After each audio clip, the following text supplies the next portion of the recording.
Hello students.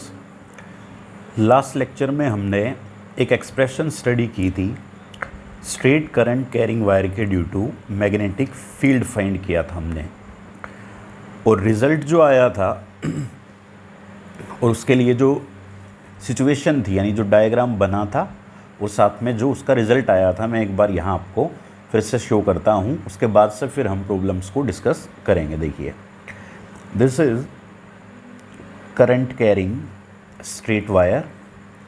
इसमें से हमने आई करंट कंसिडर किया था, ठीक है। उसके बाद दिस वाज परपेंडिकुलर डिस्टेंस, ये पॉइंट है जहां हमें मैग्नेटिक फील्ड फाइंड करना था। दिस वाज परपेंडिकुलर डिस्टेंस ए। अच्छा, उसके बाद से ये जो वायर है, इस वायर के दोनों एंड्स ने जो एंगल सबटेंड किया था परपेंडिकुलर डिस्टेंस के साथ, ठीक है, वो एंगल हमने शो किया था। देखिए, लोअर एंड है वो इसके साथ में परपेंडिकुलर डिस्टेंस के साथ में मैंने कहा था ये एंगल जो बना वो क्लॉकवाइज एंगल बना। इसको हमने शो किया था फाई 2 से। उसके बाद में ये इस अपर एंड ने जो एंगल सबटेंड किया है यहाँ पर, इस एंगल को हमने शो किया था फाई 1 से। ओके, सो उसके बाद से एक्सप्रेशन के ड्यूरिंग मैंने आपको बताया था, इफ़ यू रिमेंबर, कि जो फाई 2 एंगल है दैट इज़ क्लॉकवाइज, तो हमने उसको नेगेटिव रखा था, और फाई 1 जो एंगल बना हुआ है वो एंटी क्लॉकवाइज है, उसको हमने पॉजिटिव लिया था। And there after I got result magnetic field at this point P equals to mu naught by 4 pi current by perpendicular distance. आप इसको ऐसे ध्यान रखिए, mu naught by 4 pi current by perpendicular distance multiplied by sine of phi 1 plus sine of phi 2। So finite length की wire के due to magnetic field के लिए ये रिज़ल्ट हमने डिराइव किया था। और आपको ये ध्यान रखना चाहिए कि ये रिज़ल्ट फाइंड करने के लिए एक्सप्रेशन के अंदर मैंने फाई 2 और फाई 1 की वैल्यू साइन के साथ सब्सटीट्यूट की थी, एंड जो लोअर एंड था यहाँ ये एंगल सब्सटीट्यूट इसके साथ में सबटेंड कर रहा था फाई 2 विच इज़ क्लॉकवाइज, और अपर एंड ने जो एंगल बनाया था वो एंटी क्लॉकवाइज था, तो उसको हमने पॉजिटिव लिया था। Then we got this result. So mu naught by 4 pi current by perpendicular distance sine phi 1 plus sine phi 2। अब देखिए, यहाँ दो इंपॉर्टेंट रिजल्ट यहाँ से हम और भी डिराइव कर सकते हैं। जैसा कि मैंने आपको लास्ट लेक्चर में बताया था, ये वायर अभी फाइनाइट लेंथ की है, ठीक है। सो अगर ये वायर इनफाइनाइट लेंथ की हो, सो फर्स्ट इम्पोर्टेंट रिजल्ट यहाँ से, ये तो आपको ध्यान रखना ही रखना है, और इसका यूज़ हम तब करेंगे जब आप फाइनाइट लेंथ की वायर के due to magnetic field find करेंगे। बट अगर वायर इनफाइनाइट लेंथ की गिवन हो, so see if wire is of infinite length, तो ये केस मैं कंसिडर कर रहा हूँ इनफाइनाइट लेंथ के लिए, ठीक है। अब इनफाइनाइट लेंथ की एक्चुअल में कोई वायर नहीं होती है, ठीक है। इनफाइनाइट जो है वो एक रिलेटिव टर्म है, ठीक है। तो फिर उसको इनफाइनाइट लेंथ बोलते क्यों हैं? तो आप इस सिचुएशन को कंसिडर करिए। देखिए, व्हाट डज इनफाइनाइट मीन? ये वायर है,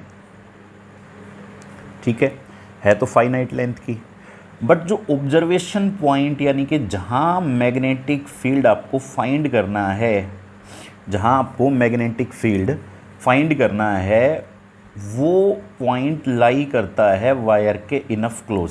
सो वायर के काफ़ी क्लोज लाई करता है ये पॉइंट, ठीक है, और उसके मिडल में एग्जिस्ट करता है। ये ध्यान रखिएगा, वायर एक्चुअल में तो फाइनाइट लेंथ की है, बट मैं कह रहा हूँ आपको, अगर ऑब्जर्वेशन पॉइंट काफ़ी क्लोज है वायर के और मिडल में एग्जिस्ट करता है, इन दैट केस इस वायर को कंसिडर किया जाएगा इनफाइनाइट। देखिए, यहाँ पर उस केस में ये जो एंगल लोअर एंड यहाँ पर लोअर जो एंड था वो यहाँ जो एंगल सबटेंड करेगा, है ना, और अपर एंड जो एंगल यहाँ पर सबटेंड करेगा इस केस में। So these angles if you see are tending to 90 degree. अगर इन एंगल्स को अगर आप देखेंगे तो ये एंगल आर अप्रोचिंग 90 डिग्री।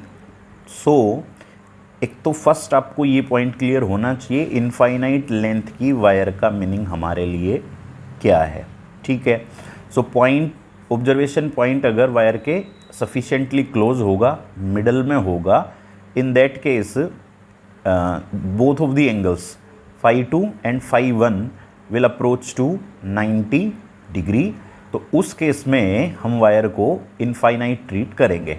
सो यहाँ पर phi 1 and phi 2 are approaching to 90 degree, so we are taking 90 degree, ठीक है। क्योंकि वायर की लेंथ सपोज करिए आप, मैं इसके कंपैरिजन में और ज़्यादा शो करता तो उस केस में ये एंगल्स और ज़्यादा होते। अभी लेट ये एंगल 90 एग्जैक्ट नहीं बना हुआ बट 85 बना हुआ है। अगर मैं लेंथ को और ज़्यादा करूँगा या पॉइंट को इसके और क्लोज रखूँगा तो वो angle will approach towards very close to 90। तब हम phi 1 phi 2 दोनों की वैल्यू यहाँ पर 90 रखेंगे। सो मैग्नेटिक फील्ड की वैल्यू इनफाइनाइट अगर वायर है तो उस केस में आप यहाँ पर 90 और यहाँ पर भी 90 पुट करेंगे। साइन 90 1, साइन 90 फिर से 1, so 1 + 1 2, so result is μ0/4 pi 2 times of current divided by perpendicular distance, ठीक है। अब ये रिजल्ट आपको ध्यान रखना है आगे के लिए। अगर वायर इनफाइनाइट लेंथ की है then μ0/4 pi twice of current divided by perpendicular distance. Now अब सेकंड केस इसका डिस्कस करते हैं कि अगर जो वायर है वो फाइनाइट लेंथ की है ना, फाइनाइट हो चुका, सेमी इनफाइनाइट का केस लेते हैं। सेमी इनफाइनाइट वायर, तो सेमी इनफाइनाइट के केस में क्या होगा? सेमी इनफाइनाइट के केस के लिए डायग्राम यहाँ समझ सकते हैं हम। देखिए अब ये वायर है और वायर का ये जो एंड है यहाँ, ठीक है, ये मैंने है फाइनाइट लेंथ की वायर, बट जो ऑब्जर्वेशन पॉइंट में पहले आपको बोल रहा था कि आप कंसिडर करेंगे वायर के मिडल में और वायर के क्लोज, वो आप कंसिडर करेंगे वायर के close but close to one end, wire के एक एंड के क्लोज कंसिडर करेंगे, ठीक है। यहाँ पर होगा पॉइंट। अब देखिए है क्या कि क्योंकि ये पॉइंट क्लोज लाई करता है तो ये जो एंगल, ये एंड जो लोअर एंड था, वो जो एंगल यहाँ पर सबटेंड करेगा, तो इस एंड के ड्यू टू जो एंगल बनेगा वो angle that is approaching to 90 degree, no issue. phi 2 we can substitute 90 degree. But देखो एक बात समझने की है यहाँ, आप एक बात सोचिए कि अगर ये वायर की लेंथ इतनी होती, मतलब ऐसे होती, यहाँ तक ना होकर वायर की लेंथ यहाँ तक होती, तो उस केस में देखिए, उस केस में ये एंड इसके साथ में ये कुछ एंगल बनाता, ठीक है, कुछ एंगल बनता उस केस में। और अगर इतनी लेंथ होती तो ये और कम होता एंगल, अगर इतनी लेंथ होती तो ये और कम होता एंगल, और अगर बिल्कुल यहाँ है तो इस केस में ये एंगल कितना होगा? phi 1 = 0। अगर ये लेंथ इतनी ही है यहाँ तक तो तब हम phi 1 की वैल्यू 0 और phi 2 की वैल्यू इसमें 90 डिग्री पुट करेंगे। तो देखिए यहाँ से फाइनाइट लेंथ की अगर वायर है, so magnetic field due to finite length equals to μ0/4 pi I/a, phi 1 0, phi 2 90, sine 0 0 होगा, साइन 90 1 होगा, तो 0 + 1 यानी कि 1। सो μ0/4 पाई I/a की आप 1 से मल्टीप्लाई करेंगे, that will remain μ0/4 pi I/a। So semi infinite अगर वायर है, सेमी इनफाइनाइट वायर है, उस केस में रिजल्ट आप यूज़ करेंगे μ0/4 pi I/a। So both of the results are most important results and very frequently used in numerical problems. In fact, all the three results are frequently used. ठीक है, ये result था, ठीक है, ये और ये, इनका एक्सेसिवली यूज़ होता है, तो आप इनको ध्यान रखेंगे, ठीक है। अच्छा, अब जो न्यूमेरिकल प्रॉब्लम्स के अंदर वायर की लेंथ का इनफाइनाइट होना होगा, तो उस केस में आप ये ध्यान रखिएगा, जब वो वायर की लेंथ मेंशन ना करे, वायर की लेंथ आपको गिवन ना हो, अगर वायर की लेंथ प्रॉब्लम के अंदर नहीं बताई गई तो उस केस में आप उसको वायर की लेंथ को इनफाइनाइट ट्रीट करेंगे और मैग्नेटिक फील्ड के लिए आप ये फॉर्मूला अप्लाई करेंगे। ठीक है।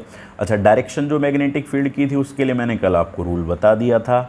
सिंपली आपको थंब को रखना होगा करंट की डायरेक्शन में, फिंगर्स को टर्न करना है उस पॉइंट की तरफ जहां आपको मैग्नेटिक फील्ड फाइंड करना है।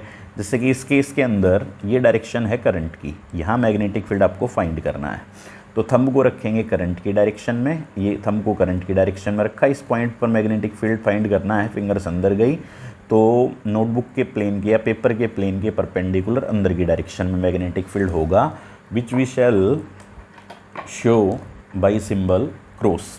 ठीक है, उसको हम क्रॉस से शो करेंगे। अच्छा, मे बी ये पॉइंट राइट साइड में एग्जिस्ट ना करके इस वायर के लेफ्ट में एग्जिस्ट करता, तब मैग्नेटिक फील्ड की डायरेक्शन क्या होती है, रूल आप सेम रखेंगे, थंब को रखेंगे करंट की डायरेक्शन में, ये करंट की डायरेक्शन है, इस डायरेक्शन में रखेंगे और जो फिंगर्स है उसको टर्न करेंगे इस पी पॉइंट की तरफ।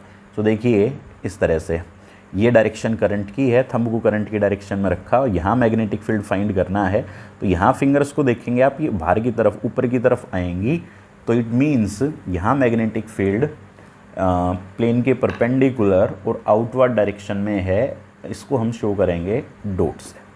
ठीक है, क्रॉस यानी perpendicular to the plane inward और डॉट यानी perpendicular to the plane outward. So now we can solve some of the numerical problems, क्योंकि अब आप कंप्लीटली एक्वेंटेड है जो रिक्वायरमेंट्स हैं उनसे। सो फर्स्ट हम स्टार्ट करते हैं। देखिए एक केस तो मैं यहीं से इससे रिलेटेड फाइनाइट लेंथ के केस से रिलेटेड आपको फाइनाइट लेंथ का जो हमने यहाँ फॉर्मूला स्टडी किया था तो इसी से रिलेटेड बताता हूँ। देखिए जैसे कि सिचुएशन ये गिवन है आपको, ये वायर है, ठीक है, ये है वायर,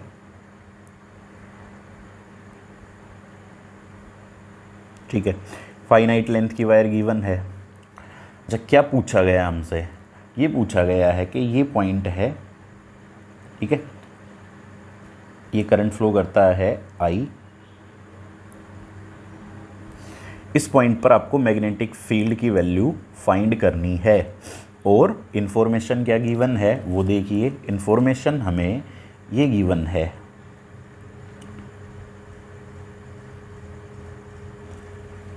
इन दोनों एंड्स को इसके साथ में ये ज्वाइन किया गया है ऐसे, ठीक है, ये दोनों एंड्स को इस पॉइंट P के साथ में ज्वाइन किया गया है और हमें ये बताया गया है कि this is, let me call this as R, this is R, ठीक है। अच्छा इन दोनों जो एंड्स ने एंगल बनाया होगा वो एंगल भी गिवन मिलेगा। उससे पहले मैं उस तक जाऊं, क्योंकि हम ये एक न्यूमेरिकल प्रॉब्लम सोल्व नहीं कर रहे हैं, मैं आपको बता रहा हूं कि वो फॉर्मूला जो था, जो रिज़ल्ट आया था ये फाइनाइट वायर की लेंथ के केस में, आप इसको अप्लाई कैसे करेंगे अभी मैं सिर्फ वो समझा रहा हूं आपको, ठीक है। देखिए तो this is R, but remember in formula कि जब फाइनाइट लेंथ की वायर है या इनफाइनाइट लेंथ की वायर भी क्यों ना हो, हमें एक बात ध्यान रखनी होगी कि जो डिनोमिनेटर में A आया हुआ है, this is perpendicular distance of the observation point from wire. So यहाँ पर आपको परपेंडिकुलर डिस्टेंस गिवन नहीं है, आपको गिवन है R, ठीक है। सो आप क्या करेंगे, यू विल इमेजिन कि वायर को एक्सटेंड कर लेंगे आप, वायर की लेंथ इतनी है बट वायर को आप इस तरह से अज्यूम करेंगे कि एक्सटेंड किया आपने, फिर यहाँ से इस P पॉइंट से आप यहाँ परपेंडिकुलर ड्रॉप करेंगे, ये P पॉइंट से आप परपेंडिकुलर ड्रॉप करेंगे वायर पर। So this is the perpendicular distance which you will use in formula to find magnetic field. ये डिस्टेंस आपको यूज़ करनी है मैग्नेटिक फील्ड फाइंड करने के लिए, ठीक है। अब कुछ एंगल वगैरह गिवन मिलेगा आपको, लेट ये एंगल गिवन है 30 डिग्री, ठीक है। सो हमें यूज़ किसका करना है, इस परपेंडिकुलर डिस्टेंस का A का यूज़ करना है हमें, ठीक है। सो A किसके इक्वल होगा, A इस ट्राइंगल में, राइट एंगल ट्राइंगल में A क्या है, यहाँ पर बेस है, A है बेस, R क्या है, hypotenuse. So A by R equals to A by R equals to cos 30, base by hypotenuse है। सो ए की वैल्यू यहाँ से कितनी होगी, A equals to R cos 30। So फॉर्मूले में जब आप mu naught by 4 pi I by perpendicular distance रखेंगे, सो परपेंडिकुलर डिस्टेंस ये होगी ए, भले उन्होंने आर दिया हो तो ए की जगह पर आप आर कोस 30 सब्सटीट्यूट कर सकते हैं। एक तो पॉइंट मेरा ये हुआ डिस्कशन का। दूसरा मेरा पॉइंट क्या है, देखिए उन्होंने ये एंगल जैसे आपको बताया, ये एंगल 30 डिग्री है और लेट इस एंगल को मैं रिप्रेजेंट कर लेता हूँ। ये एंगल, ये जो एंगल है, इस एंगल को आप कंसिडर करिए।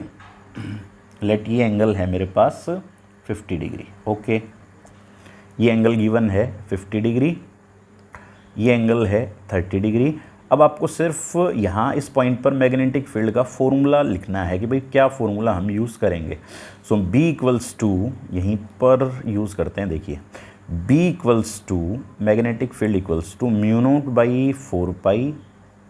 ठीक है, फर्स्ट ऑफ ऑल वायर कैसी है, फाइनाइट लेंथ की है ये, ठीक है, फाइनाइट लेंथ की है और एंगल्स गिवन है आपको इस केस में, तो फाइनाइट लेंथ के ड्यू टू जो फॉर्मूला था वही यूज़ करेंगे। सो mu naught by 4 pi current by perpendicular distance, current by perpendicular distance, here perpendicular distance is not r, rather it is a, and we found a equals to r cos 30, so we will write here r cos 30 degree.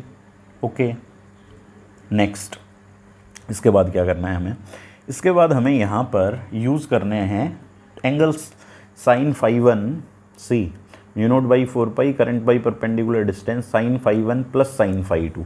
अब ये sign phi 1 और sign phi 2 कौन से angles हैं, ठीक है, तो आपको ध्यान है यहाँ मैंने बताया था, यहाँ ये दो अपोजिट साइड से, यानी कि ऊपर से ये एंगल जो अपर एंड था उसने ये एंगल बनाया था, तो ये एंगल जो बनाया था फाई 1 से शो किया था मैंने इसको, ये लिया था हमने एंटी क्लॉकवाइज। वहीं पर लोअर एंड अगर परपेंडिकुलर डिस्टेंस के साथ जो एंगल बनाता है वो फाई 2 था, दिस एंगल वाज क्लॉकवाइज। ठीक है, तब ये रिजल्ट आया था। तो आप अब रिजल्ट वही अप्लाई कर रहे हैं, तो आपको इन कंडीशंस का तो ध्यान रखना होगा। तो देखिए कैसे आप सब्स्टिट्यूट करते हैं वैल्यूज़ को। ठीक है, तो यहाँ पर इस केस में यहाँ देखिए आप, ये परपेंडिकुलर डिस्टेंस हो गई, तो हमें एंगल इस परपेंडिकुलर डिस्टेंस के साथ में दोनों एंड्स ने जो बनाए हैं वो लेने हैं। तो लोअर एंड है वो कितना एंगल बना रहा है इसके साथ में 30 डिग्री, अपर एंड ने कितना एंगल बनाया हुआ है 50 ये और 30 ये, विच इज़ 80 डिग्री। ठीक है ना, ये एंगल बनाया हुआ है 80। बट रिमेंबर वो एंगल्स जो थे वो अपोजिट सेंस में लिए गए थे, और मैंने फाई 2 कहा था जो लोअर एंड ने एंगल बनाया था उसको। ठीक है, तो लोअर एंड ये रहा, इसने जो एंगल बनाया हुआ है इसके साथ में यहाँ ये, सो ये एंगल, ये जो एंगल बनाया हुआ है ये एंगल 30 डिग्री है, इसको मैं फाई 2 बोलूँगा। अब फाई 2 की वैल्यू, फाई 2 जो एंगल कंसिडर किया गया था वो फाई 2 एंगल कंसिडर किया गया था clockwise. Remember this point, that angle was clockwise in sense. See, ये लोअर एंड था और इसने इस परपेंडिकुलर डिस्टेंस के साथ में ये जो एंगल बनाया था वो क्लॉकवाइज एंगल बनाया हुआ था, तो हमें यहाँ पर एंगल कंसिडर करना होगा क्लॉकवाइज। सो अगर आप ये कहेंगे कि मैं 30 डिग्री लूँगा तो ये तो एंटी क्लॉकवाइज है कि ये एंड इस परपेंडिकुलर डिस्टेंस के साथ में ये एंगल अगर क्रिएट करेगा तो ये तो एंटी क्लॉकवाइज होगा, मुझे क्लॉकवाइज कंसिडर करना होगा। सो क्लॉकवाइज कंसिडर करने का मीनिंग ये हुआ कि आपको यहाँ से मूव करके ऐसे आना होगा। ओके, यहाँ से ये एंड जो परपेंडिकुलर डिस्टेंस के साथ में ऐसे क्लॉकवाइज एंगल बनाएगा, तो ये एंगल होगा मेरे पास क्लॉकवाइज। सो ये एंगल कितना होगा 330 डिग्री, क्योंकि टोटल एंगल ये कितना होता है 360, जिसमें से 30 कम करना है आपको, तो this angle is 330। So phi 2 की वैल्यू आप 330 डिग्री पुट करेंगे। Remember this, okay, 330 degree. ठीक है, एक काम आप और भी कर सकते हैं, क्योंकि एंगल ये बड़ा हो गया आपके लिए 330 degree, which some of the students out of you may not be able to calculate. तो इस केस में एक मेरे पास में ऑप्शन ये भी है कि आप या तो इसको कंसिडर करेंगे एंगल को 330 डिग्री को, या अगर आप 30 डिग्री कंसिडर करेंगे तो आपको उसको नेगेटिव सब्सटीट्यूट करना पड़ेगा, मीन्स यहाँ आपको रखना पड़ेगा -30। तो जो रिज़ल्ट जो है ना, या तो आप 330 पुट करेंगे या फिर -30 कंसिडर करेंगे इसको, तो रिज़ल्ट आपको सेम मिलेगा। सेकंड, φ1 जो अपर एंड ने परपेंडिकुलर डिस्टेंस के साथ में एंगल बनाया था, तो अपर एंड ने, वो अपर एंड है, उसने जो एंगल बनाया हुआ है यहाँ पर इसके साथ में परपेंडिकुलर डिस्टेंस के साथ, और वो एंगल हमने लिया था एंटी क्लॉकवाइज सेंस में। So no issue here, if you see वो अपर एंड है, ये परपेंडिकुलर डिस्टेंस, तो ये जो एंगल बना हुआ है ना यहाँ पर, ये एंगल जो बना हुआ है ये, सो ये 50 + 30, सो ये 80 डिग्री एंगल हुआ यहाँ, और एंटी क्लॉकवाइज सेंस में हुआ। So you can substitute φ1 = 80 degree. So equation आपके पास क्या रहेगी यहाँ पर, μ0/4π करंट बाई परपेंडिकुलर डिस्टेंस, यहाँ पर आएगा sin φ1, और φ1 की वैल्यू यहाँ है 80 डिग्री प्लस sin φ2 की वैल्यू है 330 degree. Either you substitute 330 degree और यू कैन सब्सटीट्यूट -30 डिग्री। सो ये मैंने आपको अभी के लिए सिर्फ ये बताया है कि आप इस फॉर्मूले का जब यूज़ करेंगे तो किस तरह से फॉर्मूले का आपको यूज़ करना है, ठीक है। और वीडियो की लेंथ जो है ना, उसके अकॉर्डिंग अभी अगर हम देखें तो प्रॉब्लम्स बहुत ज़्यादा होने नहीं पाएंगी, और तो इसलिए ऐसा करते हैं, आप इनको अच्छे से तैयार कीजिए, और जो नेक्स्ट लेक्चर होगा उसके अंदर हम स्ट्रेट करंट कैरिंग वायर से रिलेटेड प्रॉब्लम्स को सोल्व करेंगे। ओके।